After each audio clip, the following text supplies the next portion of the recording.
زوايا الذكريات بيطل علينا رمضان كل عام، تطرح الشوارع زينة، يملى القلوب بالنور. أهلا بيكم في حكاوي الراوي، هنسمع ونشوف حكايات رمضان عبر العصور.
على مر العصور كان شهر رمضان دايما ليه حكايات وروايات وملامح كتير بتميزه عن كل شهور السنة عبر العصور الإسلامية.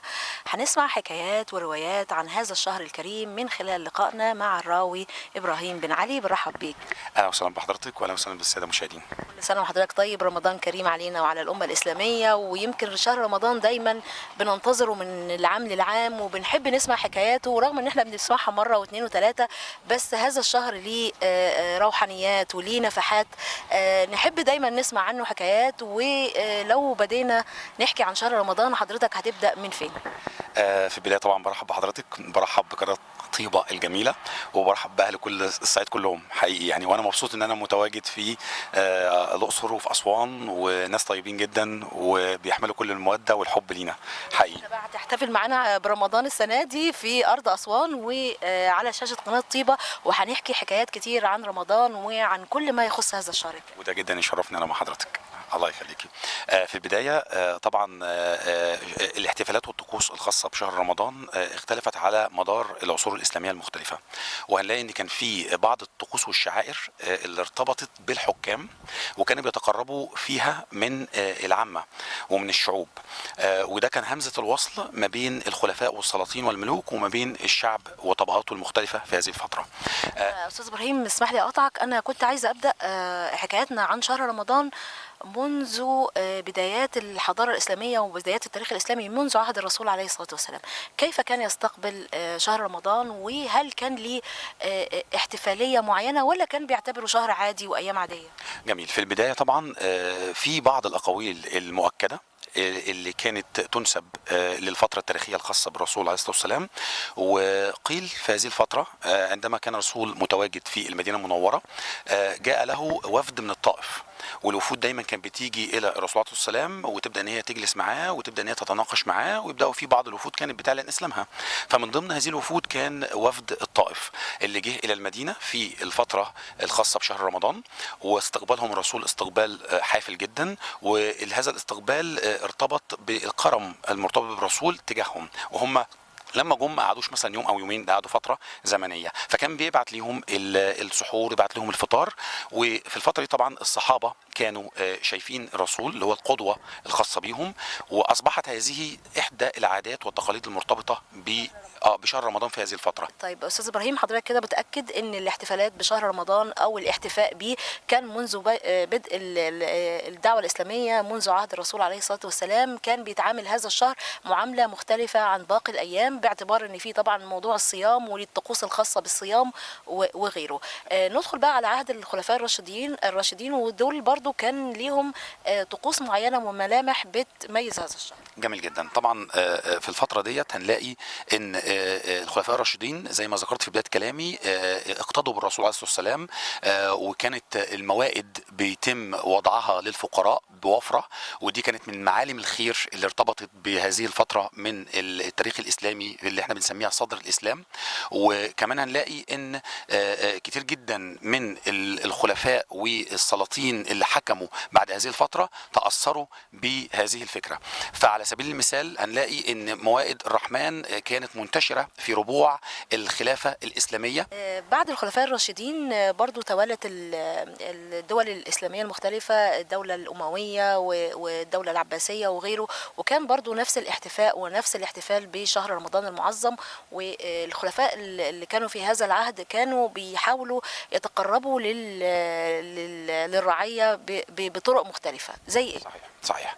هنلاقي ان في هذه الفتره ارتبطت بعض التقاليد اللي كانت متواجده في ربوع الدوله الاسلاميه ببعض الحاجات اللي استمرت بعد كده.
الدولة الأموية كان الاحتفال بشهر رمضان بدأ ياخد بعض الملامح المختلفة، وبدأ الاهتمام يزيد أكتر برمضان عن طريق بعض الطقوس وبعض الملامح اللي هنسمعها من حضرتك. صحيح. هنلاقي مثلا في فترة الدولة الأموية كان عندنا الخليفة الأموي معاوية بن أبي سفيان.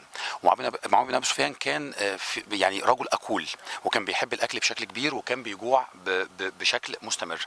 فحبوا إن هم يحلوا المعضلة دي والمشكلة دي للخليفة. فمن هنا جت الفكرة من يعني أكل يبدأ إن هو يسد جوعه. فاخترعوا فكرة الكنافة، لأن هي بتتم تقديمها في السحور فتساعده على فكرة الصمود أثناء فترة النهار. فهنلاقي بالظبط فترة النهار في فترة الصيام. فهنلاقي إن الأكلة دي أو فكرة الكنافة بدأت تظهر من خلال الفترة الأموية. بعض الآراء الثانية بتقول إن لا، مش الخليفة معاوية بن أبي سفيان، ده كان سليمان بن عبد الملك. فبالتالي الفترة دي نتيجة إنها ضاربة في القدم بالنسبة للتاريخ الإسلامي إلى حد ما، فالآراء بتختلف إلى شكل كبير، لكن بشكل أو بآخر ارتبطت أكلة الكنافة بشكل كبير بالعصر الأموي. كانت الصلوات بتقام في هذه الفترة، وكانت صلاة التراويح بدأت القيام بها في هذه الفترة، وكانت بتعمل تجمع كبير للمسلمين في هذه الفترة، والمساجد بتمتلئ عن آخرها بالمسلمين لصلاة التراويح. واختلفت ساعتها الأقاويل ما بين عدد الركعات، يعني يقل الكثير من الحكايات في هذا الموضوع. صحيح. هو في البداية عايز أقول لحضرتك إن المسلمين في البداية كانوا بيصلوا صلاة التراويح فرادى، يعني كل واحد يبدأ إن هو يصليها مع نفسه في البيت بتاعه، لحد ما جه سيدنا عمر بن الخطاب الخليفه الراشد، وبدا يقرر ان هو يجمع المصلين في المسجد النبوي، ويبدا ان هو تكون اول صلاه جماعه لصلاه التراويح في عهد الخليفه عمر بن الخطاب. فبالتالي من هنا بدات فكره التجمع وصلاه الجماعه المرتبطه بالتراويح في هذه الفتره. موضوع الصلوات انا اثري اكتر، مش هقدر ان انا احدد الفكره الخاصه، عشان انا احب ان انا معلومات تكون دقيقه جدا. الجزء الديني مش هقدر ان انا اوضحها بشكل كبير، لكن يهمني تاريخيا ان انا اوضح للناس ان هذه الفتره كانت مرتبطه صلاه التراويح بشكل اكبر في الجزء الخاص بسيدنا عمر بن الخطاب. نستكمل كمان ملامح بعض العصور في هذه الاوقات، وكيف كانوا يحتفلون برمضان. جميل جدا. طيب احنا لو جينا بصينا في الفتره التاريخيه بالذات الخاصه بالدوله الطولونيه في مصر، هنلاقي ان كان ليها بعض الطقوس المهمه جدا في هذه الفتره. الحاكم في هذه الفتره كان احمد بن طولون، وهنلاقي ان هو مائده الرحمن في هذه الفتره في مصر ارتبطت بشكل كبير باحمد بن طولون. ازاي ده حصل؟ بمنتهى البساطه، احمد بن طولون في يوم من الايام كان عازم مجموعه من كبار رجال الدوله ومجموعه من الاعيان والوزراء، ووقت صلاه المغرب خلاص بقى المغرب اذن، لقى عدد كبير جدا من الفقراء موجودين. ففي هذه الفتره قرر الحاكم احمد بن طولون ان هو يعمل مائده للفقراء ومائده لكبار رجال الدوله، ونتيجه حب الناس لهذا الامر استمر فكره وجود الموائد طوال شهر رمضان. مش بس كده، ده كمان عندنا احمد بن طولون سن سنه مهمه جدا في التاريخ الاسلامي، وبالذات بالنسبه للعمال. يقال ان هو اثناء فتره بنائه للجامع بتاعه مر بهذا الجامع، كان بيعدي كده وبيبص عليه وبيتابع العمال والمهندسين. فهنلاقي ان هو في فتره وقت صلاه المغرب كده خلاص لقى العمال لسه شغالين في المسجد، فيعني قال لقائد الشرطه بيقول له يعني امتى دول يعودوا لاولادهم وياكلوا معاهم ويفطروا معاهم؟ فقال له ان هم بعد الصلاه بيبداوا ان هم بعد المغرب يرجعوا لاولادهم. فقال لا، ان هم وقت الشغل بتاعهم يستمر حتى وقت العصر، ثم بعد كده يرجعوا لاولادهم ويبداوا يفطروا. استمر شهر رمضان على هذا الوضع، وبداوا ان هم يرجعوا لاولادهم بعد صلاه العصر. واحمد بن طولون جاله قائد الشرطه وقال له ان خلاص شهر رمضان انقضى، ومن المفترض ان احنا هنرجعهم يشتغلوا للفتره بتاعه ما بعد المغرب. فاحمد بن طولون رد عليه بمنتهى الجمال وقال له ان اصوات دعائهم قد وصلتني، يعني اصوات الدعاء الخاصه بهؤلاء العمال وصلتني، فبالتالي اجعل العمل الخاص بيهم حتى وقت العصر. وهنلاقي ان في بعض العماله اللي بيستخدم ايديه في العمل كتير جدا منهم ممكن يجي وقت العصر ويبدا ان هو ينتهي من شغله، يتوقف على العمل، بالذات البنائين. انا بتكلم بالذات الجزء الخاص بالبنائين، يعني العمل بيكون صعب عليهم وبيبداوا من اول النهار، فبيبقى اليوم شق جدا عليهم. شق جدا، علاوه على السنه والتقاليد، لان في بعض المهن عندنا في مصر وخارج مصر ارتبطت بالتقاليد المتبعه عبر العصور المختلفه.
استاذ ابراهيم، يمكن بنتكلم برضو على شهر رمضان، دايما ارتبط ببعض الاكلات المعينه سواء في السحور او في الافطار، تقاليد معينه وحاجات معينه ارتبطت بشكل كبير بشهر رمضان. ايه اميز الاكلات او المشروبات اللي كان ليها ارتباط مع شهر رمضان؟ جميل جدا. اولا هنلاقي ان من اشهر الحاجات اللي احنا بنعملها في رمضان المشروب الخاص بقمر الدين. الاراء التاريخيه بتقول ان قمر الدين بيعود الى احد التجار اللي كان موجود في دمشق في بلاد الشام، وهذا الرجل كان تاجر وكان جميل الوجه جدا، وكان يعني صفاته الجسديه مميزه. فكان في الفتره ديت بدا ان هو يعد مشروب معين، المشروب اللي احنا بنشربه ده اللي هو قمر الدين. اوكي، وكان عنده مزارع كبيره جدا من المشمش، مظبوط، وكان بيبدا ان هو يزرعها، وكانت تحت تصرفه، وده جعله ان هو يعمل مشروب قمر الدين، وبدا ان هو ينشره في مدينه دمشق. فعشان كده تعرف الاسم نسبه الى هذا التاجر قمر الدين. في راي تاني بيقول ان الاسم جه في الفتره الفاطميه، اوكي، وقالوا ان قمر الدين نسبه الى استطلاع هلال رمضان، فعرف باسم قمر الدين. هلال، قمر نسبة إلى هلال، أوكي، وانتشر بشكل كبير جدا في الفترة الفاطمية في هذه الفترة. طبعا البلح برضو من الحاجات اللي ارتبطت جدا بشهر رمضان، والسنة ان احنا نفطر عليه، وهذه العادة او هذا التقليد مستمر حتى الان، ان احنا لازم قبل شهر رمضان بنقتني كلنا انواع مختلفة من البلح باشكاله المختلفة عشان نتبع السنة الكريمة في هذا الموضوع، ويكون البلح اول حاجة يفطر بيها المسلم اول اذان المغرب. صحيح جدا. ده طبعا البلح واللبن دي من الطقوس الثابتة طبعا المؤكدة عن الرسول عليه الصلاة والسلام، وهنلاقي ان هذا التقليد اتبع بعد ذلك من الخلفاء ومن السلاطين، وقلدتهم الشعوب طبعا، لان دي سنه عن الرسول عليه الصلاه والسلام. وعايز احرك ان الاسواق اللي كانت موجوده في مدينه القاهره وبلاد الشام كانت مميزه جدا في هذه الفتره، لان التجار كانوا مع قدوم شهر رمضان يتزودوا من البضائع، ويبداوا ان هم يرصوا البضاعه بتاعتهم في الاسواق بشكل منظم وبشكل جميل. ومش بس كده، كمان ده كمان كان عندنا اسواق يتم تخصيصها لبعض الفواكه، تمام، يعني بنلاقي مثلا فوق سوق مخصص للتفاح، سوق مخصص لانواع مختلفه من الفواكه، ويبداوا ان هم يصفوها بشكل جميل وينصروا عليها الرايحين والورود علشان تكون مصدر للجذب الناس، ويبداوا ان هم يجوا ويبداوا ان هم يشتروها ويقتنوها. بقى الاحتفال بشهر رمضان بيتواصل عبر العصور، وحتى وصلنا لعصورنا الحالية. دخول شهر رمضان دايما بيحمل قدر كبير من البهجة ومن التقاليد الخاصة به، والأطفال كمان بيبقى لهم دور في هذا الموضوع. ويعني على مر العصور احنا احتفظنا بعض الحاجات وتنازلنا عن بعض الحاجات. اسمح لنا أستاذ إبراهيم نستكمل حكاياتنا عن رمضان في الحلقة القادمة إن شاء الله، ونحكي عن باقي تفاصيل وطقوس شهر رمضان المعظم. شرفني وجودي مع حضرتك، وشكرا جزيلا لحضرتك. أوجي يا ولاد، أوجي يا ولاد، أوجي يا ولاد، أوجي يا ولاد.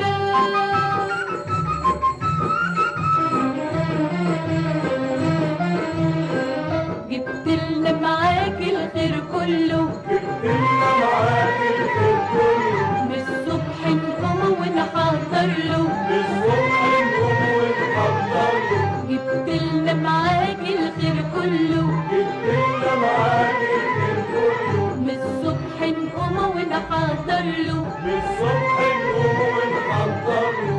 من قمر الدين وبلح على دين، من قمر الدين وبلح على دين، والمغرب للمدفع واقفين. قالوا فين وحوية وحوي، وكمان وحوي، وحوية وحوي، وكمان وحوي. أوجي يا ولاد، أوجي يا ولاد، أوجي يا ولاد، أوجي يا ولاد، أوجي يا ولاد، أوجي يا ولاد.